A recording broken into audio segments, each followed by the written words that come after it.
मैं आज निज़ामाबाद ज़िले से आया हूँ। ऑल इंडिया कौमी तंजीम का मैं ज़िले का सदर हूँ। साबिक़ा में गुज़िश्ता साल होने दो, इस साल होने दो, 2022-23 और 23-24 के निज़ामाबाद ज़िले में पोस्ट मैट्रिक स्कॉलरशिप अभी तक सैंक्शन नहीं हुए। इसकी वजह से मैं ये गुज़िश्ता गए सौ साल भी नहीं आए, ये साल भी ख़त्म होने को आ रहा। अभी तक हुकूमत फाइनेंस डिपार्टमेंट में पेंडिंग है बोले। उस सिलसिले में आज मैं आकर रेवंत रेड्डी साहब को और ख़ास तौर पे मैं finance minister, deputy chief minister Mallu Bhatti Vikramarka साहब को जाके मिला। मैं मिल के तफसीली बात करा तो उन्होंने कहा कि फाइनेंस डिपार्टमेंट में बात करूंगा बोला। इस सिलसिले में सीएम एडवाइज़र मोहम्मद अली शब्बीर साहब से भी हम नुमाइंदगी करे हैं। मैं ख़ास तौर पे ये बताना चाहता हूँ कि निज़ामाबाद ज़िले में कुछ कम 16,990 स्टूडेंट्स को कुछ कम 22 करोड़ 54 लाख रुपए आना है, क्योंकि हर एक जना तालीमी लिहाज से देखे ये हुकूमत आने के बाद एक उम्मीद जागी, मगर अभी तक जो है सो ये स्कॉलरशिप सैंक्शन नहीं हुई। फिर एक बार मैं अदबन गुजारिश कर रहा हूँ कि मुस्लिम दोस्ती का सबूत दें रेवंत रेड्डी साहब, ये स्कॉलरशिप सैंक्शन करा के। शुक्रिया। ये जो सो निज़ामाबाद ज़िले में टोटल 16,967, उसके लिए 22 करोड़ 54 लाख 23,000 रुपए బాకీ ఇప్పుడు మరి లోపల ఓకే లోపల బట్టి విక్రమ గారికి నేను కలిసిన స్వయంగా డిప్యూటీ సీఎం గారికి కలిసి డీటెయిల్ చెప్పిన మైనారిటీ సమస్య గత 2 సంవత్సరం నుంచి స్కాలర్షిప్ లేదు పోస్ట్ మ్యాట్రిక్ మీరు ఇమిడియట్లీ ఫైనాన్స్ డిపార్ట్మెంట్ కి రాసి శాంక్షన్ చేయమంటే తప్పకుండా నేను చేస్తా అని హామీ ఇచ్చారు. అదే ఉన్నది నేను రిక్వెస్ట్ చేస్తున్నా. ఇంకా ఒకటి సార్, గవర్నమెంట్ కి ఈ మైనారిటీ గవర్నమెంట్ ఉన్నది, ఈ मुसलमानों की हमदर्द गवर्नमेंट है, जल्द से जल्द ये मंजूरी करा के तमाम स्टूडेंट्स को बेचैन होने से बचाए.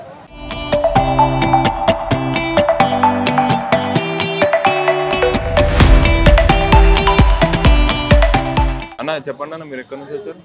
రంగారెడ్డి జిల్లా మంచాల మండల్ ఆర్ప్ల గ్రామం. నా పేరు కొండిగారి జంగయ్య, వికలాంగుల యూనియన్ ప్రెసిడెంట్ ఉన్నాను. అయితే ఇప్పుడు మీ సమస్య ఏముందన్న? మా సమస్య ఏముంది అన్న, పెన్షన్లు 20వ తారీఖు నుంచి ఫస్ట్ వరకు ఇస్తారు పెన్షన్లు. ప్రభుత్వ ఉద్యోగులకు లక్షల లక్షల జీతాలు ఇస్తున్నారు 1 తారీఖు నుంచి 5 తారీఖు లోపల. ఇప్పుడు ఎమ్మెల్యే కానీ ఎంపీ కానీ ప్రజాప్రతినిధులు కూడా ఇస్తున్నారు. మాకు కూడా మేమేమంటున్నాం అంటే 1 తారీఖు నుంచి 5 తారీఖు లోపల మా వికలాంగుల పెన్షన్లు ఇవ్వాలని చెప్తున్నాం. నువ్వు కొత్త పెన్షన్లు ఇస్తాను 6,000 రూపాయలు, అది పక్కకు పెట్టి కొత్త ప్రభుత్వం వచ్చింది, అది కోరుకోవడానికి కొంత సమయం పడుతుంది, అది మాకు కూడా తెలుసు రాజకీయంగా. దాన్ని మేము డిమాండ్ చేస్తలేము. ఇచ్చే పింఛనే 1 తారీఖు నుంచి 5 తారీఖు లోపల ఇవ్వాలని చెప్పి మేము కోరుతున్నాం. తర్వాత సెకండ్, ఇప్పుడు వస్తలేవా పింఛన్లు? మరి పింఛన్లు ఇస్తున్నారన్న, ఇస్తున్నారు కానీ 20వ తారీఖు తర్వాత ఇస్తున్నారు. అది మేమంటున్నాము 1 తారీఖు నుంచి 5 తారీఖు లోపల ఇవ్వమని మేము అంటున్నాం. మా డిమాండ్ అది. ప్రభుత్వ ఉద్యోగస్తులకు ఎట్లా ఇస్తున్నారో మాకు అట్లా ఇవ్వమని చెప్పి మేము మాట్లాడుతున్నాం. లోపలికి పోయినా ప్రజాభవన్లో దరఖాస్తు కూడా ఇచ్చిన నేను. దరఖాస్తు కూడా ఏమన్నారు అధికారులు, దాని మీద యాక్షన్ తీసుకుంటారు అని చెప్పి అధికారులు చెప్తున్నారు. అదేవిధంగా ఏంటంటే ఇప్పుడు వికలాంగులు కూడా హాల్ డిపార్ట్మెంట్ల అవుట్ సోర్సింగ్ సిబ్బందిగా పనిచేస్తున్నారు. వాళ్ళకి పర్మిట్ లేవు. 20 సంవత్సరాల నుంచి పనిచేస్తున్నారు రాష్ట్ర ప్రభుత్వం అన్నిటి హాల్ డిపార్ట్మెంట్ల. వాళ్ళకి పర్మిట్లు ఇవ్వాలని డిమాండ్ చేస్తా ఉన్నాం. తర్వాత మూడవది ఏంటంటే ఆర్టీసీ బస్సులు. ఆర్టీసీ బస్సుల వల్ల లేడీస్ ఫ్రీ ఇచ్చినావు, అది సంతోషం. కాకపోతే మా వికలాంగులకు ఎక్కడానికి దిగడానికి ఛాన్స్ లేదు. బస్సుల సంఖ్య పెంచాలని చెప్తున్నాను నేను. బస్సుల సంఖ్య పెంచాలి, మమ్మల్ని ఎక్కనివ్వట్లేదు, వాళ్ళు ఎక్కనివ్వట్లేదు, దిగనివ్వట్లేదు. తర్వాత ఒకటి ఏంటంటే ఇప్పుడు హైదరాబాద్ రంగారెడ్డికి సంబంధించి సిటీ సబర్బన్ ఉంది, ఫ్రీ ఉంది. ఈ 2 గ్రేటర్ హైదరాబాద్ పరిధిలో పడ. ఇప్పుడు సొంతం జిల్లా మహబూబ్నగర్ జిల్లా సీఎం రేవంత్ రెడ్డిది. ఇప్పుడు ప్రజావానికి రావాలంటే అక్కడి నుంచి వికలాంగులు ఒకరోజు ముందే ప్రయాణమై రావాలి. ఇప్పుడు ఆ డిస్టిక్లో ఏముందంటే 100 రూపాయల టికెట్ ఉంటే 50 రూపాయల టికెట్ కొడుతుండు. దాన్ని మొత్తం పూర్తిగా తీసేయమని చెప్తున్నాను నేను, లేడీస్ మాదిరిగా. అంటే ఇప్పుడు అక్కడ నుంచి వచ్చే వాళ్ళ కోసం మీరు ఏమంటారు? అంత దూరం నుంచి రావడం కష్టమవుతుందని? కష్టమవుతుంది. ఇప్పుడు అవే డబ్బులు ఉంటే భోజనానికైనా అయితే కదా వాళ్ళకు. ఇప్పుడు హాఫ్ టికెట్ 100 రూపాయల టికెట్ ఉన్నా 50 రూపాయలు కొడుతున్నావు. ఆ 50 రూపాయల టికెట్ లేకుండా రద్దు చేసేయి, ఫ్రీ చేసేయి. ఆర్టీసీ వికలాంగులకు ఫ్రీ చేయి, నువ్వు డిస్టిక్లో కూడా ఫ్రీ చేయమని డిమాండ్ చేస్తున్నాను నేను రేవంత్ రెడ్డి ముఖ్యమంత్రి గారికి. అది లేని ఎడల ఒకవేళ మా సమస్యల పరిష్కారం కాకపోతే అమరవీరుల స్తూపం దగ్గర అమర నిరాహార దీక్ష కూర్చుంటాం మేము వికలాంగులు. తెలంగాణ రాష్ట్రం తరఫున తెలంగాణ మొత్తం వికలాంగ యూనియన్ మొత్తం అన్ని సంఘాలను కలిసి అమరవీరుల నిరాహార దీక్ష చేయడానికి తయారు మేము. ఇది నేను చెప్పే డిమాండ్. ఇప్పుడు ఎందుకంటే రాష్ట్ర ముఖ్యమంత్రి కూడా మేము నమ్మి కూడా ఓట్లు వేసినాం. ఓట్లు వేసి సీట్లో కూర్చుని పెట్టినాం. కూర్చుంటబెట్టిన తర్వాత మా డిమాండ్లను మా సమస్యలను ఎమ్మటే పరిష్కరించాలి.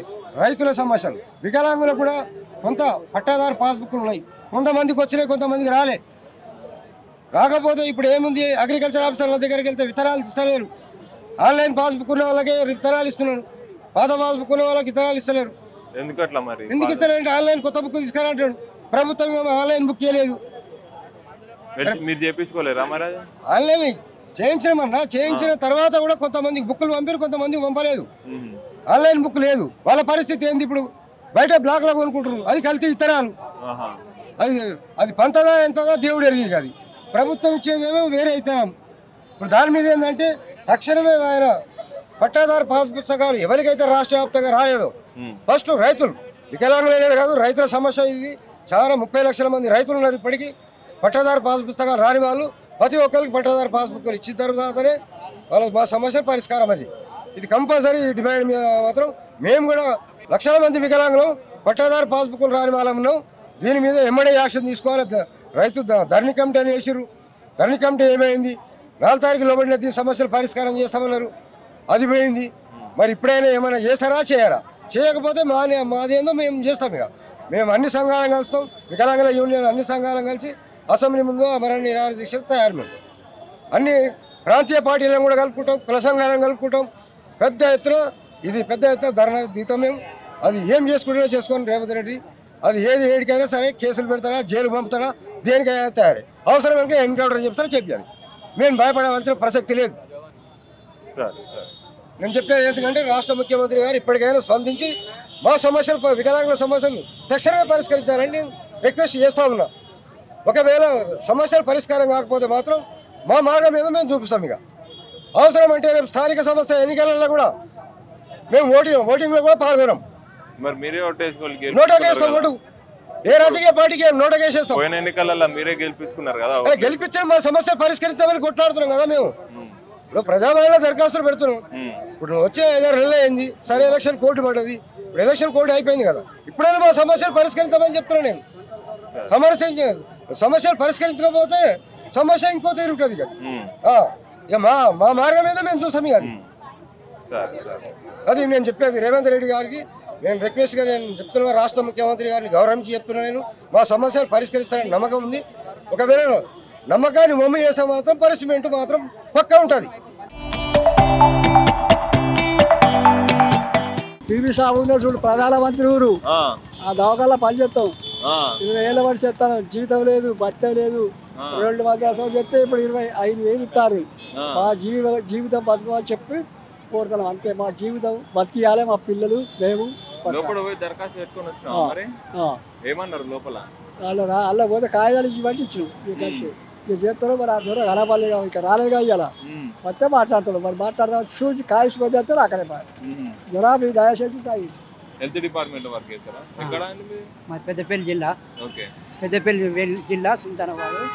హెల్త్ డిపార్ట్మెంట్లో గత 30 సంవత్సరాల నుండి చేస్తున్నాం. మాకు 75 రూపాయల జీతం నుండి చేస్తాను. గవర్నమెంట్ మాకు సాలని జీతం చేస్తున్నాం. మేము చేసి ముసలి అవుతాం కాబట్టి మాకు రెగ్యులర్గా చేయాలని గవర్నమెంట్ కోరుతుంది. ఇప్పుడు ఎంత వస్తుంది? ఇప్పుడు 5,200. నేను 30 ఏళ్ళు అయిపోయింది. 30 ఏళ్ళ నుంచి చేస్తుంటే ఇప్పుడు 5,000 వస్తున్నాయి. ఇప్పుడు 5,000 అవుతాయి. దాన్ని రెగ్యులర్గా చేయాలని గవర్నమెంట్ కోరుతాను. అయితే ఇప్పుడు అప్లికేషన్ మార్చిలో పెట్టినాము. మార్చిలో పెడితే మేడం ఏమన్నా అంటే ఇప్పుడు అప్లికేషన్ తీసుకోలేదు, ఆ మార్చిలో ఉన్నాయి, ఎలక్షన్ కోడ్ కాబట్టి దాన్ని పెండింగ్లో పెట్టినాం. 1 నెల లోపల మేము గవర్నమెంట్ సమాధానం చెప్తుందని చెప్పాను. గవర్నమెంట్ నెల తర్వాత ఏం చేయాలన్నది గవర్నమెంట్ చెప్తుందని మేడం చెప్పింది.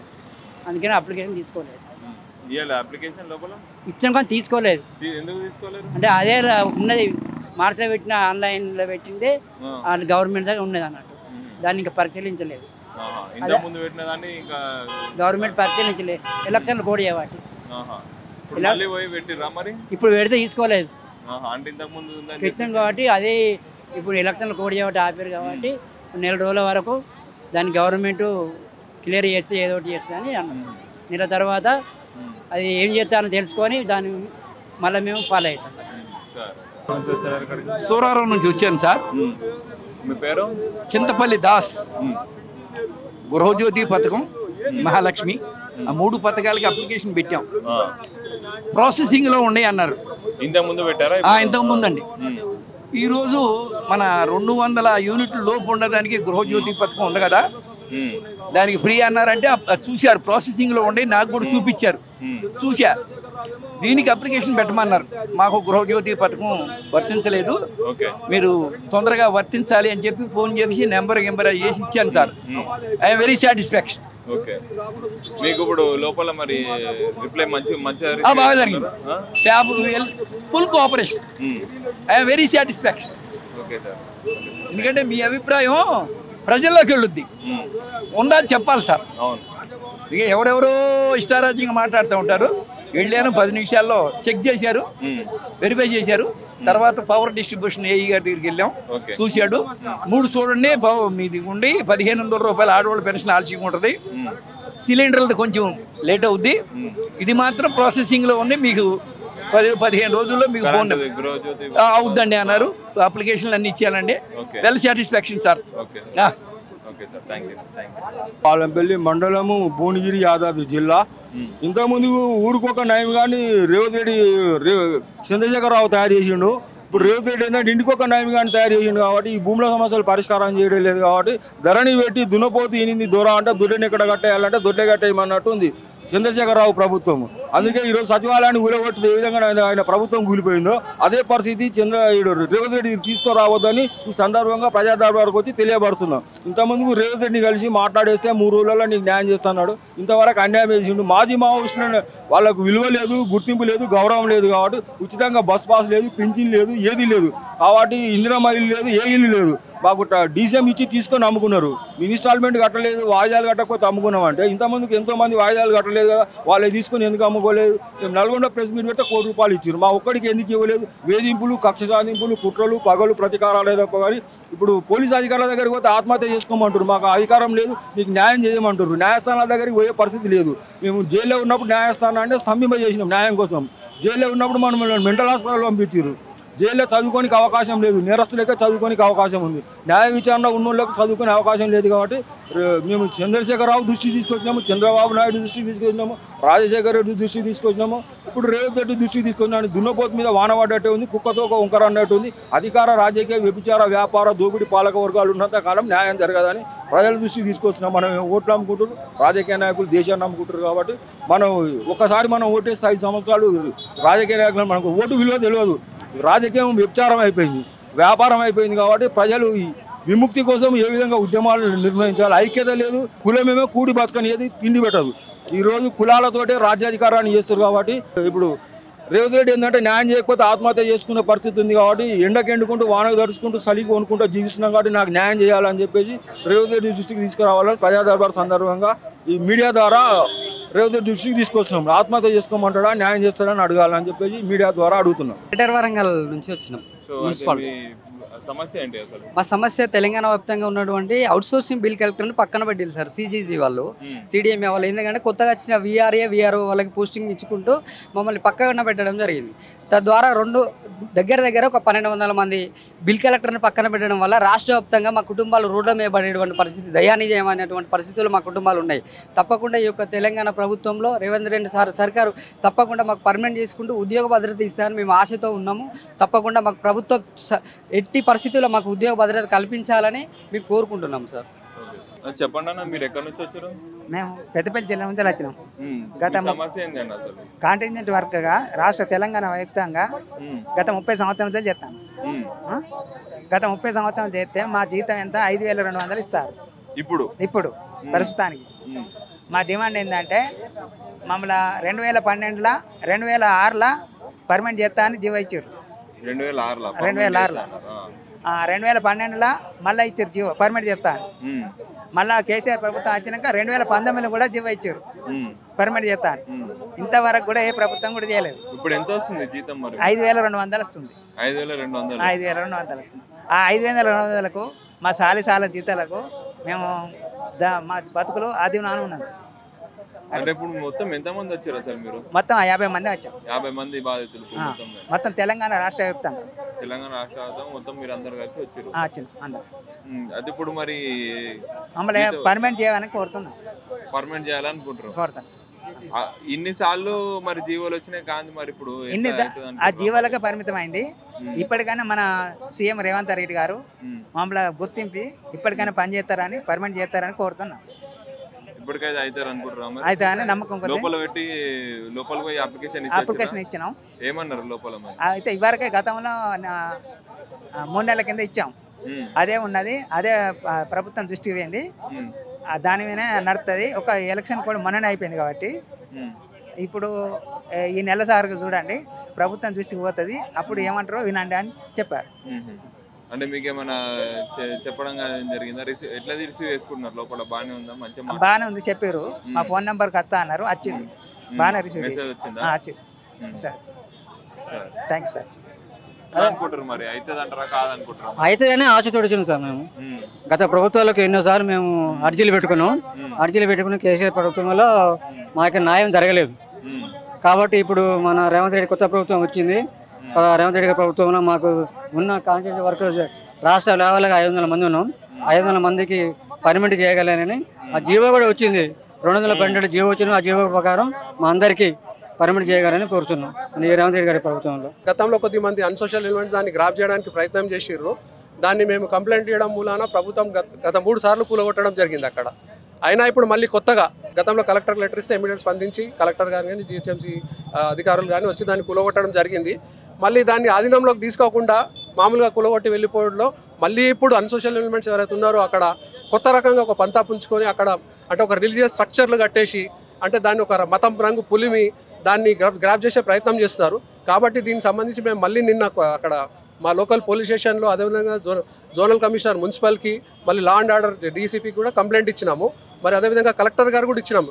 ఈసారి ఇట్లా ఏదో తూతూ మంత్రంగా వచ్చి కూలగొట్టిపోవడం కాకుండా ఈసారి ప్రకటబందీగా దాన్ని మొత్తం ప్రభుత్వం ఆధీనంలోకి తీసుకొని అక్కడ ప్రభుత్వ బోర్డు బాతి అదేవిధంగా ఏదైతే ప్రజలకు ఉపయోగపడే విధంగా ఆ ల్యాండ్ని యూజ్ చేయాలని మేము ప్రగతి భవన్లో లెటర్ ఇవ్వడం జరిగింది.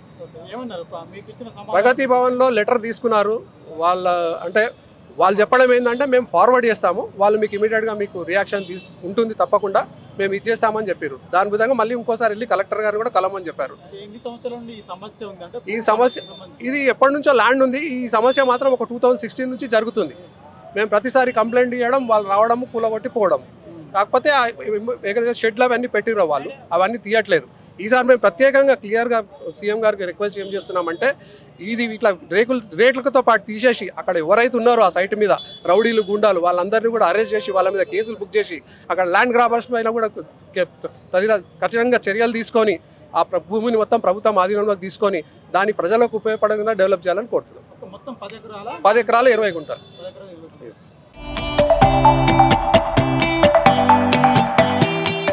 ఉన్నోనికి ఇస్తారా? మాకు ఇవ్వచ్చు కదా. 11 సంవత్సరం అయింది మేము ఇల్లు రాయించి అప్లై చేసి. ఎన్ని రోజులు తిరగాలి ఇంకా మేము? తిరిగి మాకు యాస్ట్ వస్తుంది. అంతకు తిరిగి మా డబ్బులు ఖర్చు అవుతుంది కానీ మాకు ఇల్లు వస్తలేదు. ఉన్నోనికి ఇచ్చేస్తుండ్రు, పైసలు ఉన్నోనికి ఇస్తుండ్రు కానీ మమ్మల్ని ఇస్తలేరు. ఏం కారణం ఇది? ఎవరికి రాలేదు సార్. సనత్ నగర్, ఎస్ఆర్ నగర్ అటు వచ్చినాయి కానీ మా సూరారాంకు ఎవరికి రాలేదు. ఇగో మా కొడుకు ఏమో వాడు చెవులినాయి, వానికి 4 పిల్లలు. మళ్ళా వాడు సున్నం కొడితేనే తింటాడు. 4 పిల్లలు ఎట్లా బతకాలి సార్ మీరే చెప్పండి. ఇక శివలాల్ నగర్ సూరారాం. ఇప్పుడు లోపలికి పోయి అర్జీ పెట్టుకున్నాం, మరి ఏమంటారు? లోపల పెండింగ్ లో ఉందట, పేరు ఉందట. కేసీఆర్ వచ్చినప్పుడు కొత్తగా వచ్చినప్పుడు రాయించిన, మళ్ళీ ఇప్పుడు ఈసారి వచ్చినప్పుడు మళ్ళీ కొత్తగా రాసిండు. ఇంకా ఎన్ని రాసుకుంటూనే పోతారు కొత్తగా వచ్చిన ప్రభుత్వం వచ్చినాక. ఎన్నోసార్లు నువ్వు ఇప్పుడు అప్లికేషన్ పెట్టుకోవాలి, ఎన్నిసార్లు పెట్టుకోవాలి. మనము అప్లికేషన్ జమ చేసుకోవాలి కానీ మనకి ఇల్లు దొరకది, మనం ఇంట్లోకి పోము. ఇంతకు ముందు వచ్చి అప్లికేషన్ అర్జీ పెట్టుకున్నావా? మరి ఇంతకు ముందు వచ్చి ఎప్పుడన్నా ఇక్కడ రాలేదు సార్. ఆడోలే అక్కడికి ఆఫీస్ కాడ పోయి, ఎమ్మెల్యే కాడ పోయి, ఇక్కడ పోయి మనం పోదాం, అక్కడ పోదాం, ఇక్కడ పోదాం అన్నాడు. ఎమ్మెల్యే కూడా ఇచ్చినాను, ఎమ్మెల్యే కూడా పనిచేయడు. వివేకానందం ఆయనకి ఇచ్చినాం, సత్యనారాయణకి ఇచ్చినాం. ఈ ఆడోళ్ళు మేము కాంప్లైంట్ మేము ఉన్నాం అంటే వాళ్ళని కూడా ఇచ్చినాం. ఎవ్వరు ఏం పని చేయలేదు సార్, ఎవ్వరు పట్టించుకోలేదు. వాళ్ళ ఇల్లే నింపుకున్నారు. కాగితాలన్నీ మాకు ఇచ్చింటారు కదా, కాగితాలు ఇంటి కాగితాలన్నీ, పేపర్లు, ఆధార్ కార్డు, విలేజ్ కార్డు, అన్ని కాగితాలన్నీ మేము ఇచ్చేస్తాం పోనీ అని తీసుకుపోయి ఖతం. మాకు ఒరిజినల్ కాగితం కూడా లేకపోయి ఏం లేక మళ్ళీ ఆధార్ కార్డు అన్ని మొత్తం ఇచ్చేసాం, మొత్తం ఇచ్చేసాం సార్. నేను ఎందుకంటే వానికి 4 పిల్లలు ఉన్నారు, వాడు ఎట్లా బతకాలి? వానికి పింఛన్ లేదు, వాడు ఎట్లా బతకాలి? నేను నా మొగలు చచ్చిపోయి 30 సంవత్సరం అయిపోయింది. 30 సంవత్సరం అయిపోయింది సార్. 30 సంవత్సరం నుంచి నేను ఇళ్ళలో పనిచేసి నాకు చేతన అవుతుందా సార్ చేయనికి? ఇప్పుడు కాదు, నా చేత కాదు. వాడు ఒక్కరోజు చేస్తే 15 రోజులు చేయడు. లోపల ఏమన్నారు మరి ఇప్పుడు పోయి నువ్వు చెప్తే? ఇప్పుడు చెప్తే నీ పేరు ఉంది, ఇంకా 3 నెలల వరకు టైం పడుతుంది అంటున్నాడు. సరే 3 నెలలు కాదు 6 నెలలు కూడా ఆగుతాం, కానీ మాకు ఇచ్చేది ఇవ్వండి, మాకు ఇచ్చేది మాకు ఇవ్వండి. ఉన్నోనికి ఎందుకు పెడుతున్నాడు? ఉన్నోడు 10 ఓట్లు పెడుతున్నాడా? వాడు 10 ఓట్లు వేస్తుండా. మా ఇంట్లోనే 10 ఓట్లు ఉన్నాయి. ఇప్పుడు మా కొడుకుది ఒకటి, నాకొకటి, మా బిడ్డకొకటి, మా అల్లునికి ఒకటి, ఇంకో బిడ్డకొకటి, ఇంకో అల్లునికి, ఇంకో బిడ్డకు, ఇంకో అల్లునికి, అందరికి ఉంది. మా ఇంట్లోనే 10 ఓట్లు ఉన్నాయి. ఇల్లు రాపించింది నేనే, మాకు లేదు అని. ఇక వాడు ఏమో చెవులిన రావు. వాడు ఎట్లా బతుకుతాడు సార్ మీరే చెప్పండి. వికలాంగులకు పింఛన్ అప్లికేషన్ పెట్టుకోలేరా? పెట్టుకోలేడు సార్, వాడు పెట్టుకోలేడు. పెట్టుకోవాలి కదమ్మా మరి. ఇప్పుడు వానికి పెట్టాలి. ఇప్పుడు నేను మా ఇల్లు వచ్చినప్పుడు పెట్టుకుందామని చూస్తున్నాను. 5 ఓట్లు ఎన్ని కొడుకులై మా ఇదే ఒకదాన్ని 5 ఓట్లు మాయే. 5 ఓట్లు పడగానే పడుతున్నాం, కానీ ఏం చేయాలి? పిల్లలకి చేస్తున్నట్టు కిరాయిలు కట్టి బాధపడుతున్నాం సారు. రాపించినాం అన్ని కాగితాలు అన్ని మా బస్తీలో ఒక లీడర్ ఉన్నది, ఆమె తీసుకుపోయి ఇచ్చేస్తాను తీసుకుపోయింది. అన్ని ఏముట్లో ఏం లేదు. నేనేం చేయాలి? ఇచ్చేసినా అయిపోయాయి. నేను బద్దాయిపోతుంది అయిపోయాయి. ఏం చెప్పాలి? ఇక నేను ఏం చెప్పాలి? మళ్ళీ కొద్ద ఆధార్ కార్డులు అవి రేషన్ కార్డులు అన్నీ తీసుకొని వచ్చి జిరాక్స్ తీసుకొని వేసినాం. మళ్ళీ నేను ఏం చేయాలి? ఒరిజినల్ కార్డులు అన్నీ తీసుకుపోయి నాకు ఇట్లా అవుతుందని తెలియలేదు సార్. వస్తాయేమో అని నేను ఇచ్చేసిన, నాకు ఇట్లా తెలియదు. ఇట్లా వస్తాయి, ఇట్లా మోసం అయిపోతే తీసుకొని పోయినా అంటుంది. ఇచ్చిపోయిందో ఇచ్చిందో ఇవ్వలేదు ఆమె. ఏంది నాకు ఏం చెప్పాలి? మీరు ఎక్కడి నుంచి వచ్చారా? మేము నాగారం మున్సిపాలిటీ నుంచి వచ్చామండి. ఇక్కడ మా యొక్క 5 కాలనీలకు సంబంధించిన 40 ఫీట్ రోడ్డు అని కబ్జా చేశారండి. ఎవరు కబ్జా చేశారు? పాపిరెడ్డి అనే వ్యక్తి కబ్జా చేశాడు మా రోడ్డును. అయితే ఈ విషయం మేము గత కమిషనర్ గారికి రిప్రజెంటేషన్ ఇవ్వడం జరిగింది. గత కమిషనర్ గారు కూడా పట్టించుకోకుండా వెళ్ళిపోయినారు. మళ్ళీ ఇప్పుడు వచ్చిన కమిషనర్ కూడా మేము రిప్రజెంటేషన్ కాగితాలతో సహా డాక్యుమెంట్తో సహా ప్రూఫ్లు ఇప్పించాము రోడ్డు అని చెప్పి. కానీ అది రోడ్డు అనేటువంటి పర్మిషన్ కమిషనర్ గారు ఇచ్చారు. అది దాంట్లో క్లారిటీగా డాక్యుమెంట్స్ ఉన్నా కూడా అవినీతికి మరిగి అయినా ఆ కబ్జాదారుడు దగ్గర ఆయన అవినీతికి మరిగి ఆ రోడ్డును కబ్జా చేసుకున్నాడు. ఇది చాలా మేము 10,000 మంది పబ్లిక్ బాధపడుతున్నాం ఆ రోడ్డు లేకుండా. ఎందుకంటే మా 5 కాలనీలకు ఉన్నది ఒకటే 40 ఫీట్ రోడ్డు. ఆ రోడ్డును ఆయన కమిషనర్ గారు స్వయంగా వచ్చి చూసి కూడా పర్మిషన్ ఆయన ఇచ్చి రోడ్డు అని చెప్పి మళ్ళీ తెల్లవారి ఆ కబ్జాదారుడితో కలిసి రోడ్డు వేయలేదండి. రోడ్డు వేయకుండా రోడ్డు అని పర్మిషన్ ఇచ్చాడు ఆయన. రోడ్డు అని పర్మిషన్ ఆయనే ఇచ్చాడు. ఎందుకంటే రోడ్డుకు పక్కన ఒక 30 నెంబర్ ప్లాట్ ఉందండి. ఆ ప్లాట్లో పర్మిషన్ ఇచ్చారు, బిల్డింగ్ కూడా కట్టుకున్నాడు ఆయన. దాంట్లో రోడ్డు ఉందని ఇచ్చారు వాళ్ళు. ఇచ్చిన తర్వాత రోడ్డు అనేది ఉండాలి కదా పర్మిషన్, మీ గవర్నమెంట్ ఆర్డర్ ప్రకారము. అది ఆయనకి తెలిసినా కూడా కమిషనర్ గారికి ఏమి ఎరగనట్టుగా ఆయన్ని రాత్రి కబ్జా చేసిన పిలిపించుకొని అంతా దాంట్లో డబ్బులతోటి వాటితోటి కొనుక్కొని ఆయన ఈ విధంగా చేస్తున్నాడు. తర్వాత మా ఏరియాలో కూడా నాగారం లేఅవుట్లో ఏరియాలో కూడా కమిషనర్ గారి మీద చాలా ఆరోపణలు వచ్చినాయి. ఆయన అక్రమ నిర్మాణాలు చేయించడము, డబ్బులు వసూలు చేయడము ఇదే కార్యక్రమం ఉంది, కానీ పబ్లిక్ న్యాయం చేస్తలేదు. గతం బీఆర్ఎస్ గవర్నమెంట్లో కూడా ఉన్నటువంటి అధికారి ఇప్పుడు కూడా వచ్చి పబ్లిక్ ను సఫర్ చేస్తున్నాడు. ఇది మాకు సమస్య 2-3 సంవత్సరాలుగా ఉందండి. ఇది అయితే 2-3 సంవత్సరాలు ఆయన గోడ పెడుతున్నాడు, మేము కూలగొడుతున్నాం కాలనీ వాసులం వచ్చి. అది కమిషనర్ గారు చూశాడు కూడా, చూసి రోడ్డు అని ఆయనే ఒప్పుకొని మాత్రం తీయడు. ఎందుకంటే రాజకీయ ఒత్తిళ్లు లొంగి డబ్బులకు దాసోహం అయ్యి ఎవరైతే కబ్జా చేశాడో ఆయన పక్కన ఉండి మాకు అన్యాయం చేస్తున్నాడండి. ఇది ఇద్దామని మేము ఇక్కడికి వెళ్ళామండి. మేము రిప్రజెంటేషన్ ఇచ్చినాము. అలానే మా మినిస్టర్ గారు సీతక్క గారిని కూడా కలిసాము. ఆమె స్పందించారు ఈ సబ్జెక్ట్ మీద. తప్పకుండా మా న్యాయం జరుగుతుందని మేము ఇంత దూరం వచ్చామండి. నా పేరు వరాలండి. హైదరాబాద్ నుంచి తుకరాం గేట్. అయితే సమస్య ఏంటంటే భూమి సమస్య మాది. అయితే మా తాత పేరు మీద 9 ఎకరాలు ఉండే. అయితే మా మా అమ్మ పేరు మీద 3 ఎకరాలు చేసిండు. ఎక్కడ యాదాద్రి భువనగిరి డిస్ట్రిక్ట్ రాగిర బాలంపల్లి మండలం విలేజ్. అయితే మా అమ్మ పేరు మీద 3 ఎకరాలు చేసిండు. మా పెన్ని మీద 3 ఎకరాలు చేసిండు.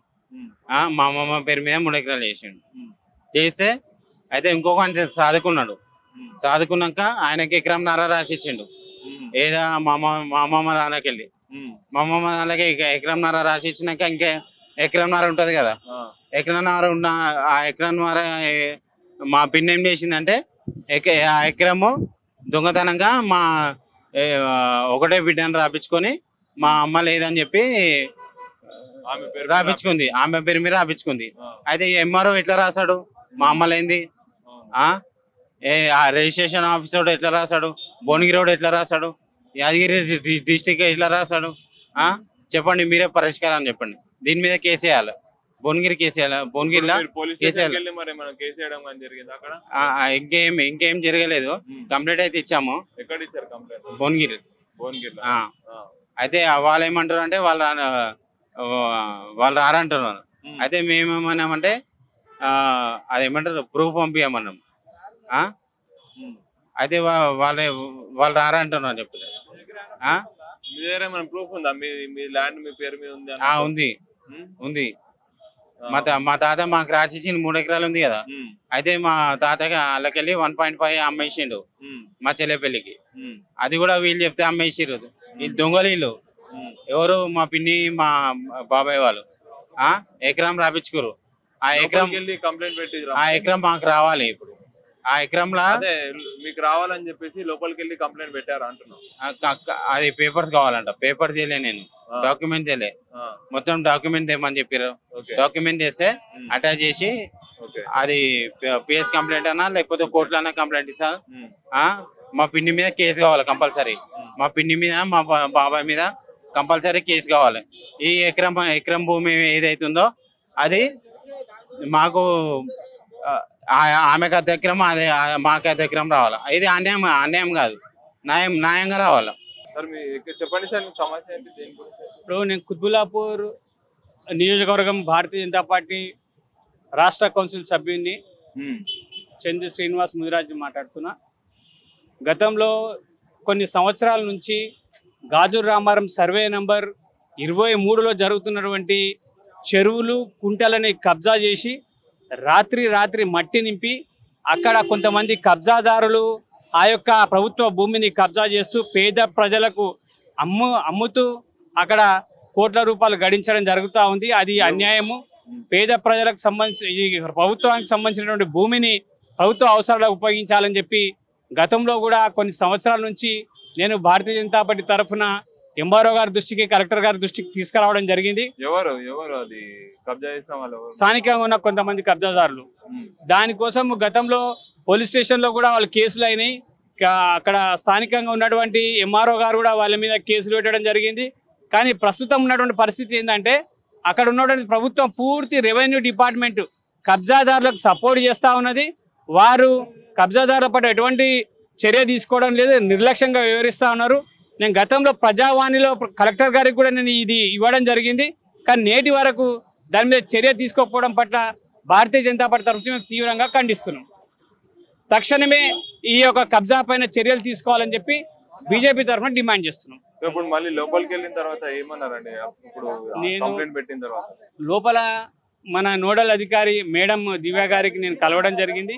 మేడం దృష్టికి కూడా నేను ఈ సమస్య తీసుకురావడం జరిగింది. చిన్నారెడ్డి గారు కూడా ఉన్నారు. వారి సమక్షంలో నేను మేడం గారితో మాట్లాడాను. వారి సమస్య మీద స్పందించారు, సానుకూలంగా స్పందించారు. ఈ సమస్యను వెంటనే పరిష్కరించడానికి జిల్లా కలెక్టర్ గారి దృష్టికి తీసుకుపోతాను. ఆ సమస్యను పరిష్కరించడానికి ఈ రోజే మీకు సమస్య పైన దృష్టి పడే విధంగా చూస్తానని చెప్పడం జరిగింది. సార్ మీ పేరు? నా పేరు Ravinder Reddy, commercial tax officer, retired. ఇక్కడ బోయిన్పల్లిలో ఉంటా. నేను బోయిన్పల్లిలో ఉంటా. 2 years కింద నేను అప్లికేషన్ ఇచ్చిన. నేను 2009లో రిటైర్ అయినప్పుడు నాకు ప్రమోషన్ వచ్చేది రాలేదు. నేను రిటైర్ అయినాక నా జూనియర్లకు ఇచ్చిన నా పోస్టే నా జూనియర్లకు ఇచ్చి నన్ను రిటైర్ చేసి ఇప్పుడు వాళ్ళు కూడా రిటైర్ అయినాకనే ఇచ్చిండ్రు. వాళ్ళకి కూడా రిటైర్ అయినాక ఇచ్చి వాళ్ళ పెన్షన్ ఎన్హాన్స్ చేసిండ్రు, రివైజ్ చేసిన పెన్షన్ ఏరియర్స్ ఇచ్చిండ్రు, అన్ని ఇచ్చిండ్రు. ఇప్పుడు నాకు ఏమని చెప్తున్నా, నాకు కూడా అదే పెన్షన్ ఇవ్వాలి, రివైజ్ చేయాలి, నాకు కూడా ఏరియర్స్ చేయాలి, అసిస్టెంట్ కమిషనర్గా రిటైర్ చేయాలి నన్ను కూడా. అప్లికేషన్ 2.5 years కిందనే పెట్టాను, పని కాలేదు. కమిషన్ ఆఫ్ కమర్షియల్ ట్యాక్సెస్కి ఇచ్చిన, special CS to government revenue department కూడా ఇచ్చిన. అక్కడ కాకుంటే అందుకే ఇక్కడ తీసుకొచ్చి ఇచ్చినాయి ప్రజాభవన్లో. అది రెస్పాన్స్ అంటే మంచిగా చూస్తాము, మేము వాళ్ళకి ఫార్వర్డ్ చేస్తామని అంటున్నారు. ఎక్నాలజ్మెంట్ అయితే ఏమి ఇస్తలేరు. కంప్లైంట్ తీసుకున్నట్టు అంతే తీసుకున్నారు, కానీ ఎక్నాలజ్మెంట్ లేదు. మీకు మెసేజ్ వస్తుంది అన్నారు, మెసేజ్ వస్తుంది. మెసేజ్ రాకుంటే రేపు వచ్చి అడిగితే ఫోన్ నెంబర్ చెప్తే మీకు మళ్ళీ మెసేజ్ వస్తుంది అని అన్నారు. చెప్పండి సార్, మీ సమస్య ఏంటి? మా పేరు పులి లక్ష్మి అండి, స్టేట్ అవుట్ సోర్సింగ్ ఎంప్లాయీస్ జేసీ ప్రెసిడెంట్. మా ప్రధాన డిమాండ్ ఒకటే అండి, ఈ రాష్ట్రంలో జిఎస్టీ అనేది ఎవరికి కడతారు అంటే వస్తువుల మీద కడతారు, ఇంకా ప్రాపర్టీస్ మీద కడతారు, సర్వీస్ ట్యాక్స్ ఇంకా దేని మీద కడతారు. కానీ ఈ రాష్ట్రంలో మనుషుల మీద ట్యాక్స్ కడుతున్న ఏకైక మనుషులు ఎవరున్నారంటే రాష్ట్రంలో పనిచేస్తున్న 150,000 మంది అవుట్ సోర్సింగ్ ఉద్యోగస్తులే. మా మీద 18% గవర్నమెంట్ ట్యాక్స్ కడుతుంది. మరి మేము ఎవరం, మనుషులం కాదా? మమ్మల్ని గుర్తించండి, ఈ ఏజెన్సీ విధానాన్ని రద్దు చేయండి. ఆ 18% అంటే సుమారుగా 5,000 రూపాయలు వాళ్ళకి ఇస్తూ ఉన్నారు మీరు. అలాగే వాళ్ళ కమిషన్ రూపంలో 1,000 రూపాయలు పోతూ ఉంది. ఈ ఏజెన్సీ విధానాన్ని రద్దు చేస్తే మాకు 5,000 రూపాయలు, వాళ్ళకి ఇచ్చే 5,000 మాకు వస్తాయి. మేము ఇంకా మంచిగా పనిచేయగలుగుతాం. 13,000 రూపాయలతో చాలని జీవితాలతో మేము బతకలేకపోతున్నాము. ఈరోజు ఏ ధరలు చూసుకున్నా కిరాయిలు కూడా వచ్చే పరిస్థితి, కిరాయిలు కూడా కట్టలేక ఆర్థిక బాధతో బతకలేస్తున్నాం. ఎందుకంటే 10-20 సంవత్సరాలు పనిచేస్తూ ఉన్నాం. ఇక మేము ఇప్పుడున్న తర్వాత మేము బయటికి పోయి పని చేయలేము. మాకు ఎందుకంటే మా వయసు 30-40 ఏళ్ళు దాటిపోయిన తర్వాత మేము ఎక్కడ పని చేయగలుగుతాం? ఇప్పుడు వెళ్ళి అంటే ఈ ప్రభుత్వ డిపార్ట్మెంట్లోనే పనిచేయాలి. మరి కనీసం మా పక్క సీట్లో ఉన్నటువంటి వాళ్ళకు పని చేస్తున్నప్పుడు సుప్రీంకోర్టు జియో నెంబర్ 17 ఇచ్చింది. ఏమని ఇచ్చింది? పక్కనే పనిచేస్తున్నటువంటి 2 వ్యక్తులకు సమాన పనికి సమాన వేతనం చెల్లించాలి కదా, వీళ్ళకి ఎందుకు తక్కువ కట్ చేస్తారని చెప్పి కూడా సుప్రీంకోర్టు జియో ఇచ్చినా కూడా గత ప్రభుత్వం అమలు చేయలేకపోయింది. ఒకవేళ అది అమలు చేసినట్టయితే ఈరోజు మా జీవితాలు 25,000 నుంచి 30,000 రూపాయలు వచ్చాయి. అంటే ఏజెన్సీ విధానాన్ని రద్దు చేసి సుప్రీంకోర్టు జీవో అమలు చేసినట్టయితే, 17వ నెంబర్ జీవో అమలు చేసినట్టయితే సుమారుగా మాకు 8 నుంచి 10,000 రూపాయలు జీతాలు పెరుగుతాయి. అంటే కనీసం కొంచెమన్నా మా ఆర్థిక అప్పులు పోయి మేము బతకగలుగుతాం. అలాగే ఈరోజు భద్రత అనేది లేదు, ఉద్యోగ భద్రత. ఎప్పుడు పడితే అప్పుడు తీసేస్తూ ఉన్నారు ఉద్యోగంగా. చాలా డిపార్ట్మెంట్లలో 1,000 మంది పోతాం. ఇప్పుడు రిక్రూట్మెంట్ జరుగుతూ ఉంది. ఈ రిక్రూట్మెంట్ జరుగుతున్న క్రమంలో కొత్త వాళ్ళు వస్తున్నారు. మరి వచ్చే క్రమంలో కూడా మమ్మల్ని తీసేస్తూ ఉన్నారు. అంటే మాకు భద్రత లేదు. అంటే అవుట్సోర్సింగ్ ఉద్యోగస్తులకు ఒక చట్టబద్ధత తీసుకురండి అని చెప్పి మేము కోరుతా ఉన్నాం. ఈ మీడియా ద్వారా ప్రభుత్వానికి తెలియజేస్తే ఒక చట్టబద్ధత ఇచ్చినట్టయితే, గవర్నమెంట్ ఉద్యోగస్తులకు ఏ విధంగా చట్టబద్ధత ఇచ్చారో మాకు కూడా ఒక చట్టబద్ధత ఇస్తే మేము 6 లక్షల పైన కుటుంబాలు ఉన్నాయి, మేము అందరం కూడా మీకు రుణపడి ఉంటామని చెప్పి ఈ ప్రజావేదిక ద్వారా గౌరవ ముఖ్యమంత్రికి మీడియా ద్వారా తెలియజేసుకుంటున్నాం.